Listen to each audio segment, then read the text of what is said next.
ಬನ್ನಿ ಎಲ್ರು, ಇವತ್ತು ರಾಮೇಶ್ವರ ದೇವಸ್ಥಾನಕ್ಕೆ ಇದು ಹೊನ್ನಾವರದಿಂದ ಒಂದು 3 ಕಿಲೋಮೀಟರ್ ಇದ್ದು ಈ ದೇವಸ್ಥಾನ. ಹಾಯ್ ಫ್ರೆಂಡ್ಸ್, ನಮಸ್ತೆ, ವೆಲ್ಕಮ್ ಟು ಮೈ ಚಾನಲ್. ನಾನಿವತ್ತು ಒಂದು ಸುಂದರವಾದ ಪ್ರಕೃತಿಯ ಮಧ್ಯೆ ಇದ್ದ ದೇವಸ್ಥಾನ ತೋರಿಸ್ತೇನೆ ನಿಮಗೆ. ಬನ್ನಿ, ನೀವು ನೋಡಿ ಪುನೀತರಾಗಿ. ಈ ದೇವಸ್ಥಾನಕ್ಕೆ ರಾಮಾಯಣದ ನಂಟು ಇದ್ದಡ, ಹಾಗಾಗಿ ರಾಮತೀರ್ಥ ಹೇಳಿ ಕರೀತೋಡ.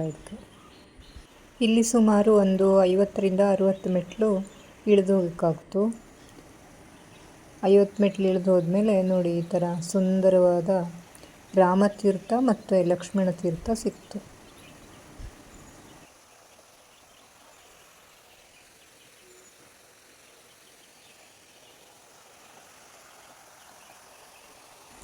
ಮೆಟ್ಲು ಇಳಿದು ಹೋಗ್ತಾ ಹಾಗೆ ಬಲಗಡೆ ಬಂದರೆ ನೋಡಿ, ಇಲ್ಲಿ ಒಂದು ಗುಹೆ ಇದ್ದು ಶ್ರೀಧರ ಸ್ವಾಮಿಗಳು ಇಲ್ಲೇ ಕೂತ್ಕೊಂಡು ತಪಸ್ಸು ಮಾಡಿದ್ವಾಗಿತ್ತಡ. ಹಾಗೆ ತ್ರೇತಾಯುಗದಲ್ಲಿ ಶ್ರೀರಾಮ, ಸೀತೆ ಮತ್ತು ಲಕ್ಷ್ಮಣ ಈ ಗುಹೆ ಒಳಗೆ ವಾಸವಾಗಿದ್ಬಿಡ. ಈಗಲೂ ಇಲ್ಲಿ ನಿತ್ಯ ಪೂಜೆ ನಡೀತಾ ಇರ್ತು ಶ್ರೀಧರ ಸ್ವಾಮಿಗಳ ಫೋಟೋಕ್ಕೆ.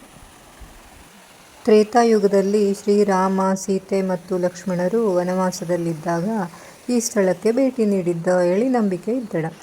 ಶ್ರೀರಾಮನು ತಪಸ್ಸು ಮಾಡಲು ಮತ್ತು ಕುಡಿಯುವ ನೀರಿಗಾಗಿ ತನ್ನ ಬಾಣದಿಂದ ಭೂಮಿಗೆ ಹೊಡೆದಾಗ ಇಲ್ಲಿ ಪವಿತ್ರ ನೀರಿನ ಧಾರೆ ಹರಿಯಲು ಶುರು ಆತಡ.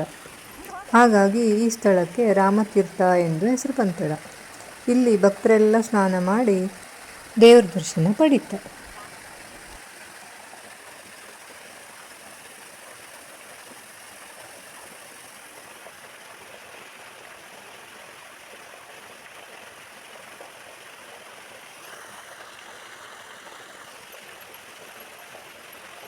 ಇದರಲ್ಲಿ ಒಂದು ರಾಮತೀರ್ಥ ಮತ್ತೊಂದು ಲಕ್ಷ್ಮಣ ತೀರ್ಥ.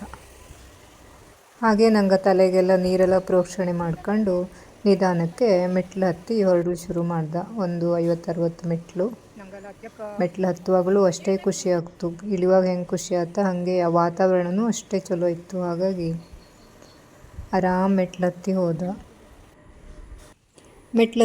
ಕೂಡಲೇ ಫಸ್ಟ್ ಸಿಗೋದು ಒಂದು ಅಶ್ವತ್ಥ ಮರ, ರಾಶಿ ಹಳೆಯದಾದ ಅಶ್ವತ್ಥ ಮರ. ಅದಕ್ಕೆ ಒಂದು 5 ಸುತ್ತು ಪ್ರದಕ್ಷಿಣೆ ಹಾಕಿ ನಮಸ್ಕಾರ ಮಾಡ್ದೆ. ಅಶ್ವತ್ಥ ಸುತ್ತುವಾಗಲೂ ಹಾಗೆಯ ಹೊರಗಡೆ ಎಲ್ಲ ವಾತಾವರಣ ನೋಡಲೆಲ್ಲ ರಾಶಿ ಚಲೋ ಕಾಣ್ತು.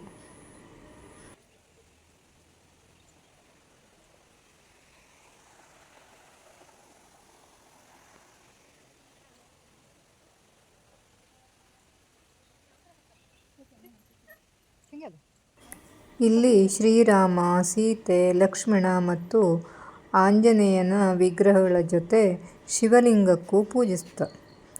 ಶ್ರೀರಾಮನವಮಿಯಂದು ಇಲ್ಲಿ ವಿಶೇಷ ಪೂಜೆ ಮತ್ತು ಉತ್ಸವ ವಿಜೃಂಭಣೆಯಿಂದ ನಡೆಯಿತು. ನಮಃ ಶಾಂತಾಯ ದಿವ್ಯಾಯ ಸತ್ಯಧರ್ಮಸ್ವರೂಪಿಣೇ ಸ್ವಾನಂದಾಮೃತತೃಪ್ತಾಯ ಶ್ರೀಧರಾಯ ನಮೋ ನಮಃ. ಗೋಡೆಗೆಲ್ಲ ರಾಶಿ ಫೋಟೋ ಹಾಕಿದ್ದ. ಫೋಟೋ ಎಲ್ಲ ನೋಡ್ತಾ ಇದ್ದರೆ ಇಡೀ ದಿವಸ ಆದರೂ ಮುಗೀತಿಲ್ಲ.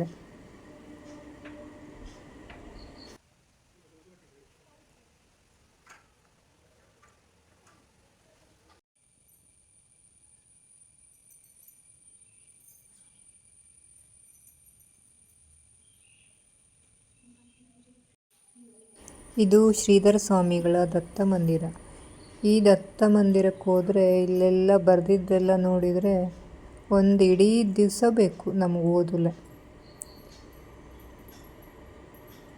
ಅವೆಲ್ಲ ಏನೇನು ಮಾಡಿದ್ರು ಶ್ರೀಧರ ಸ್ವಾಮಿಗಳು ಎಲ್ಲ ಇದ್ದು ಇಲ್ಲಿ.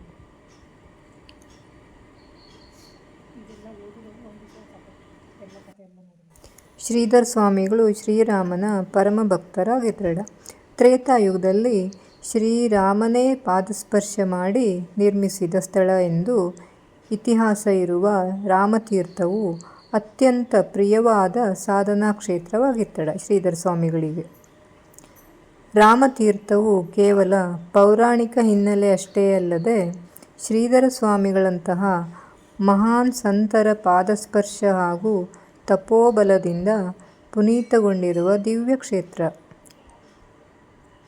ಹಾಗೆ ಬರುವಾಗ ದಾರಿಯಲ್ಲಿ ಇತ್ಲಾಗೆ ಮತ್ತೊಂದು ಕಡೆ ಒಂದು ದೇವಸ್ಥಾನ ಇದ್ದು ಶ್ರೀರಾಮಂದು. ನೋಡಿ ಎಷ್ಟು ಚಲೋ ಇದ್ದು ನೋಡಲುವ. ಇಲ್ಲಿ ಶ್ರೀಕೃಷ್ಣಂಗೆ ಒಂದು ಪುಟಿ ದೇವಸ್ಥಾನ ಕಟ್ಟಿಟ್ಟಿದ್ದ. ಸುತ್ತಲೂ ಹೂವಿನ ಗಿಡ ಎಲ್ಲ ಚಂದ ಮಾಡಿ ನೆಟ್ಟಿಟ್ಟಿದ್ದ. ನೋಡಿ ಇಲ್ಲಿ ವಾತಾವರಣ ನೋಡಿದರೆ ಒಂದು ಬೆಳಿಗ್ಗೆ ಬಂದರೆ ಸಂಜೆ ಮನೆಗೆ ಹೋಗ್ಬೋದು, ಅಷ್ಟು ಒಳ್ಳೆ ವಾತಾವರಣ. ಇಲ್ಲಿ ಮೇಲ್ಗಡೆ ಹತ್ತಿ ಹೋದರೆ ಶ್ರೀರಾಮ, ಸೀತೆ ಮತ್ತು ಲಕ್ಷ್ಮಣನ ವಿಗ್ರಹ ಇದ್ದು. ಇಲ್ಲೆಲ್ಲ ಎಷ್ಟು ಕ್ಲೀನ್ ಇಟ್ಟಿದ್ದ ಅಂದರೆ ಒಂದು ಸೂಜಿ ಬಿದ್ದರೂ ಕಾಣ್ತು, ಅಷ್ಟು ಕ್ಲೀನ್ ಇಟ್ಟಿದ್ದ. ಹಾಗೆ ನಂಗೆ ಮೆಟ್ಲತ್ತಿ ಹೋದ. ಕೆಳಗಡೆ ಎಂಥದ್ದು ಇಲ್ಲೇ, ಮೇಲ್ಗಡೆ ಮೆಟ್ಲತ್ತಿ ಹೋದ. ಮೇಲ್ಗಡೆ ನೋಡಿದರೆ ವಾತಾವರಣನೇ ಮುಖ್ಯ. ವಾತಾವರಣ ನೋಡಿಬಿಟ್ರೆ ಮನಸ್ಸಿಗೆ ಎಷ್ಟೇ ಬೇಜಾರಿದ್ರೂ ಮರ್ತು ಹೋಗ್ತು. ಹಾಗೆ ಒಳಗಡೆ ಬಂದರೆ ರಾಮ, ಸೀತಾ ಮತ್ತು ಲಕ್ಷ್ಮಣನ ವಿಗ್ರಹ ನೋಡಿ ಎಷ್ಟು ಚಂದ ಇದ್ದು ಅಂದರೆ. ಇಲ್ಲೆಲ್ಲ ಕ್ಲೀನ್ ಇಟ್ಟದ್ದು ಅಂದರೆ ನಮ್ಮ ಮನೆಯಲ್ಲೂ ಇಷ್ಟು ಕ್ಲೀನ್ ಇಟ್ಕೊಂಬಲಾಗ್ತಿಲ್ಲ, ಅಷ್ಟು ಕ್ಲೀನ್ ಇಟ್ಟಿದ್ದ. ನಿಜವಾಗ್ಲೂ ಇದು ಶ್ರೀರಾಮ್ ಇದ್ದ ಜಾಗನೇ, ಅದಕ್ಕಾಗಿ ಇಷ್ಟೆಲ್ಲ ಕ್ಲೀನ್ ಇತ್ತು ಅನ್ನಿಸ್ತು. ಎಲ್ಲ ಗೋಡೆಗೂ ಫೋಟೋ ಮತ್ತು ಮೇಲೆ ಕಲ್ಲಲ್ಲಿ ಕೆತ್ತಿದ್ದು ವಿಗ್ರಹ. ಎಷ್ಟು ಸುಂದರವಾಗಿ ಮಾಡಿದ್ದ ಅಂದರೆ ನೋಡಿ, ಇದೆಲ್ಲ ಕಲ್ಲಿಂದು ಫೋಟೋ. ಸೂರ್ಯ ದೇವರು, ಇದೊಂದು ಕಂಬ ಮಿಡ್ಲಲ್ಲಿ ಕಲ್ಲಿಂದು. ಶನಿ ದೇವರು ನೋಡಿ ಎಷ್ಟು ಸುಂದರವಾಗಿ ಕೆತ್ತಿಟ್ಟಿದ್ದ. ರಾಧಾಕೃಷ್ಣ, ಅಯ್ಯಪ್ಪ ಸ್ವಾಮಿ, ವಿವೇಕಾನಂದರು ನೋಡಿ ಇಲ್ಲೆಲ್ಲ ಎಷ್ಟು ಸುಂದರವಾಗಿ ನೋಡಲು ಎರಡು ಕಣ್ಣು ಸಾಲ್ತಿಲ್ಲ, ಅಷ್ಟು ಚಂದ ಇತ್ತು. ಎಲ್ಲೋದ್ರೂ ಫೋಟೋಸ್. ಸಬ್ಸ್ಕ್ರೈಬ್ ಮಾಡ್ಕೊಂಡವ್ರಿಗೆಲ್ಲರಿಗೂ ತುಂಬ ತುಂಬ ಧನ್ಯವಾದಗಳು. ಹಾಗೆ ನನ್ನ ವಿಡಿಯೋನ ಸಬ್ಸ್ಕ್ರೈಬ್ ಮಾಡದೆ ನೋಡೋರು ದಯವಿಟ್ಟು ಸಬ್ಸ್ಕ್ರೈಬ್ ಮಾಡಿ ನೋಡಿ. ನನ್ನ ಚಾನಲ್ಗೆ ಸಪೋರ್ಟ್ ಕೊಡಿ. ನನಗಂತೂ ಇಲ್ಲಿ ವಾತಾವರಣ ನೋಡಿ ಇಲ್ಲಿಂದ ಹೊರಡಲೇ ಮನಸ್ಸಿಲ್ಲಿ ಆಗಿತ್ತು. ಆದರೂ ಒಲ್ಲದ ಮನಸ್ಸಿನಿಂದ ನಂಗೆ ಎಲ್ಲ ಹೊರಟ್ಯ. ಮೇಲ್ಗಡೆಯಿಂದ ಈ ಥರ ಸೀನ್ಸ್ ನೋಡಲಂತೂ ಎರಡು ಕಣ್ಣು ಸಾಕಾಗ್ತಿಲ್ಲ. ಅಲ್ಲಿಂದ ಒಂದು 5 ನಿಮಿಷ ನಡೆದು ಬಂದರೆ ಮೇನ್ ರೋಡ್ ಸಿಕ್ತು. ಅಲ್ಲಿ ಬಂದ್ಕೊಳ್ಳೆ ನಂಗೊಂದು ರಿಕ್ಷಾ ಸಿಕ್ತು. ಹಾಗೆ ನಂಗೆ ಅಲ್ಲಿಂದ ರಿಕ್ಷಾ ಹತ್ತಿ ಮುಗುವ ಸುಬ್ರಹ್ಮಣ್ಯಕ್ಕೆ ಹೋದ್ಯ. ಹೊಟ್ಟೆನೂ ಹಶ್ವಾಯ್ಕೊಂಡಿತ್ತು, ಹಾಗಾಗಿ ಸುಬ್ರಹ್ಮಣ್ಯಕ್ಕೆ ಹೋದ್ಯ. ಸುಬ್ರಹ್ಮಣ್ಯದಲ್ಲಿ ಯಾವತ್ತೂ ಊಟ ಇದ್ದು, ಹಾಗಾಗಿ ನಾನು ಈ ಸಲ ಇದು 2ನೇ ಸರಿ ಹೋಗೋದು. ಮೊದಲು ಹೋದಾಗ ಊಟ ಮಾಡಿದ್ನಿಲ್ಲಿಯಾಗಿತ್ತು, ಈ ಸಲ ಊಟ ಮಾಡೋ ವೇಳೆ ಹೋಗಿದ್ದ.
दुष्टश्चित्रं विन्दते वसुधानो नमेते मेधां महीन्द्रो ददातु मेधां देवी सरस्वती मेधां मे अश्विना उभावादत्तां पुष्करस्वजा अप्सरासु जया मेधां सर्वेषु जयन्मनः देवीं मेधा सरस्वती सामां मेधा सरस्वती स्वाहा मेधा सर्वविश्वरूपायण्यवर्णाजगदीतरम्या पूर्णस्वती पयसा विद्महानासामां मेधा प्रदीपादिशन्धां मयि मेधां मयि प्रजां मयि यज्ञस्तेनो ददातु मयि मेधां मयि प्रजां मयि इन्द्रियं ददातु मयि मेधां मयि प्रजां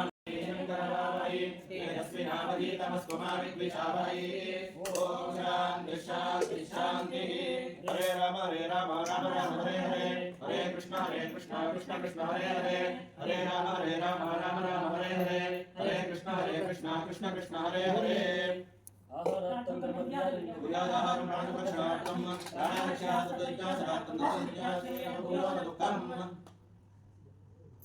ಕೇಳಿ, ಊಟಕ್ಕಿಂತ ಮೊದಲು ಈ ಮಂತ್ರನ ಒಂದು ಕೇಳೋದೇ ಖುಷಿ.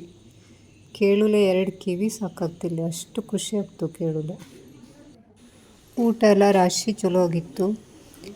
ಹಾಗೆ ನನ್ನ ವಿಡಿಯೋ ಇಷ್ಟ ಆದರೆ ದಯವಿಟ್ಟು ಸಬ್ಸ್ಕ್ರೈಬ್ ಮಾಡೋದನ್ನು ಮಾತ್ರ ಮರೆಯಡಿ. ಮುಂದಿನ ವಿಡಿಯೋದಲ್ಲಿ ಸಿಗ್ತೆ ಅಕ್ಕ. ಧನ್ಯವಾದಗಳು.